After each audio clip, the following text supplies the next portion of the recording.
Welcome to medical tuber. आज का हमारा वीडियो है नेशनल इम्यूनाइजेशन शेड्यूल के बारे में, जो 1 जनवरी 2023 से प्रारंभ हुआ है।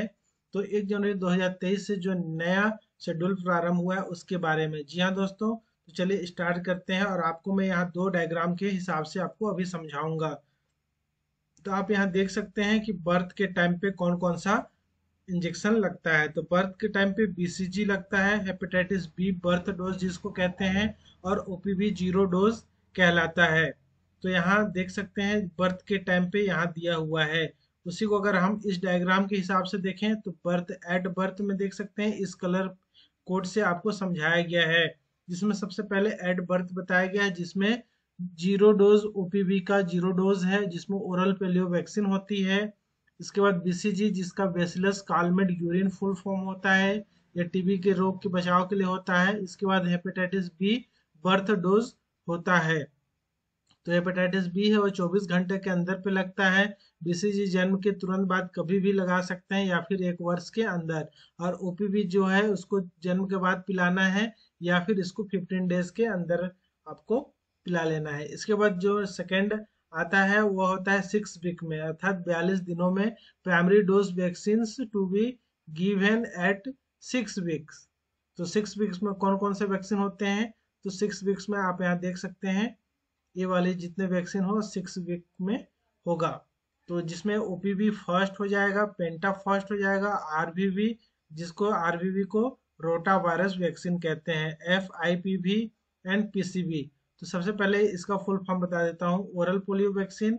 पेंटा में 5 जो वैक्सीन होते हैं उसका कॉम्बिनेशन है फ्रेंड्स, जिसमें अलग अलग है डीपीटी अर्थात diphtheria, pertussis, tetanus, haemophilus influenza type B जिसको हिब के नाम से जाना जाता है, और हेपेटाइटिस। इस तरीके से मिला के कुल 5 वैक्सीन का पेंटा बनता है।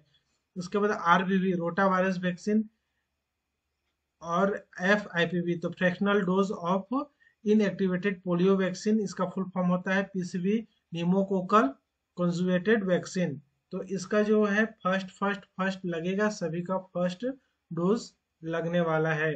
तो इसका जो चलिए डायग्राम के हिसाब से समझते हैं। तो इसमें आप देखेंगे आरवीवी और rota virus vaccine, oral polio vaccine, FIVV fractional dose of inactivated polio vaccine. इसके बाद पेंटा वेलेंट का first dose, PCB pneumococcal conjugated vaccine. तो ये लगते हैं, ये कब लगते हैं? तो 6 वीक्स के दौरान, अर्थात इसको महीने में काउंट किया जाए तो समथिंग 1.5 माह में लगता है। इसके बाद 10 सप्ताह अर्थात लगभग 2 महीने हो जाते हैं बच्चे का, 2.5 महीने लगभग हो जाते हैं।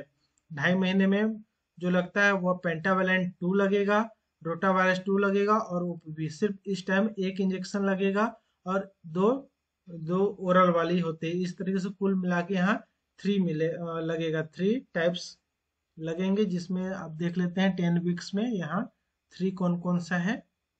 तो ये 10 वीक्स में ओरल पोलियो वैक्सीन का सेकेंड डोज लगेगा, पेंटा सेकेंड लगेगा, और रोटा वायरस का सेकेंड लगेगा। और तो आपको बता दूं फ्रेंड्स, पीसीबी और जो एफआईपीवी होता है इसका जो 2 डोज के मध्य में जो अंतराल होता है वह 8 सप्ताह का अंतराल होना चाहिए, 4 सप्ताह का नहीं। बाकी इसमें 4 सप्ताह का ओरल पोलियो में और पेंटा में, और जो रोटा वायरस होता है इसमें 4 सप्ताह का दो वैक्सीन के बीच में, ड्यू के बीच में गैप होना चाहिए। जबकि एफआईपीवी और पीसीबी में 8 सप्ताह का। इसलिए सेकेंड जो डोज लगता है 10वां सप्ताह पे, उस सप्ताह पे ओपीवी लगता है, पेंटा लगता है, और रोटा वायरस लगता है। इसके बाद आप बात करते हैं 14 सप्ताह। 14 सप्ताह में आप यहाँ देखेंगे फिर से 5 हो जाता है। जो फर्स्ट टाइम लगा था वही फिर इसमें सेकेंड टाइम लगेगा। बस होगा क्या है कि जो ओरल पोलियो वैक्सीन हो थर्ड डोज आ जाएंगे, पेंटा भी थर्ड आएगा, रोटा वायरस थर्ड आएगा, किंतु एफ आई पी और पीसीबी ये दोनों होते हैं सेकेंड, बाकी ये सब थर्ड आ जाएंगे।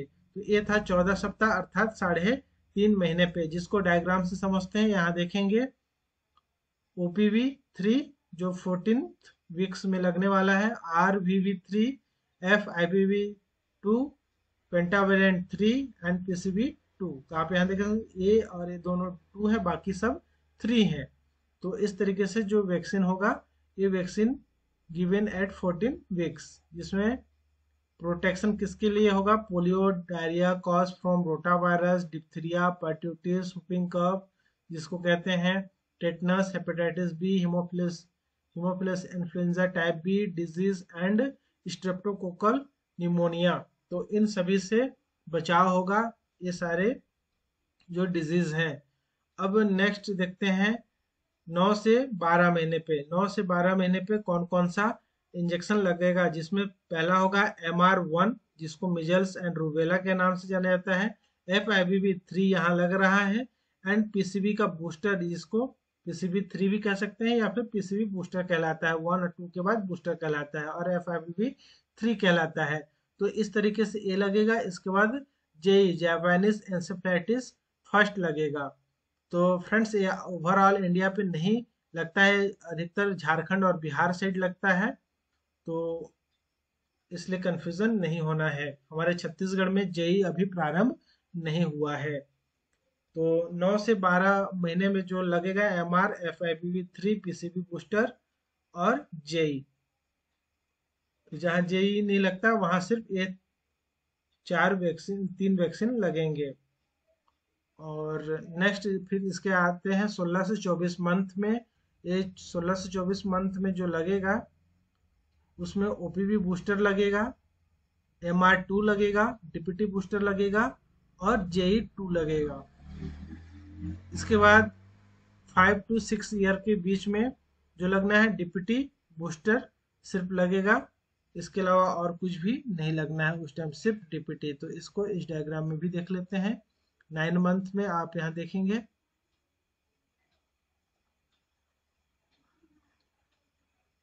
हमारे छत्तीसगढ़ पे नहीं दिया गया है जेई, इसलिए जेई का यहाँ नाम नहीं आया हुआ है। इसमें 9 मंथ्स में विटामिन ए साथ में दिया जाता है, MR और FIVB3 PCV बूस्टर। इसके बाद 1 ईयर में 13 मंथ्स, 14 मंथ्स DPT 1, 2, 3। बट अभी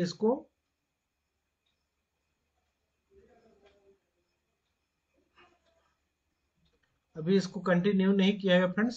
16 मंथ में हमें MR2 लगता है, DPT बूस्टर लगता है और OPV बूस्टर लगता है। ये बीच में जो 3 है इसको आप अभी नेग्लेक्ट कर दीजिए, ये रोस्टर के अनुसार इसको अभी नहीं लगना है, DPT 1, 2, 3। इसके बाद अब बात करते हैं नेक्स्ट। हर से 6 जो महीने होते हैं उसमें विटामिन ए की दवा पिलाई जाती है, और ये विटामिन ए 5th ईयर तक अर्थात 60 मंथ तक पिलाई जाती है। और 60 जो 5वां साल होता है, 5 से 6 साल के बीच में जो लगेगा वो DPT बूस्टर 2 मात्र लगेगा, जिसको हम इस डायग्राम में भी समझ सकते हैं। इसके बाद 10 ईयर्स TD10 लगेगा, और 16 साल में TD 16 साल लगेगा। TD जो होता है टिटनस एमडिप्थीरिया, टिटनस एमडिप्थीरिया से बचाने का कार्य करता है, जो एज अ एडल्टहुड चाइल्ड होते हैं उनके लिए बहुत ही आवश्यक होता है 10 ईयर्स में, 16 ईयर्स में। इसके बाद जो प्रेग्नेंट वुमेन होते हैं उसको TD फर्स्ट, सेकेंड या फिर TD बूस्टर दिया जाता है। तो TD फर्स्ट किसको दिया जाता है, जो फर्स्ट टाइम गर्भवती होती हैं, या फिर जो सेकेंड गर्भवती है वह फर्स्ट गर्भावस्था से सेकेंड गर्भावस्था के बीच 3 साल का ड्यूरेशन होता है, गैप होता है, तब 1 और 2 लगता है। अदरवाइज उसको TD बूस्टर ही एक टीका लगता है। और जो न्यू है फर्स्ट जो प्रेगनेंसी है उनको 1 और 2 दो लगता है।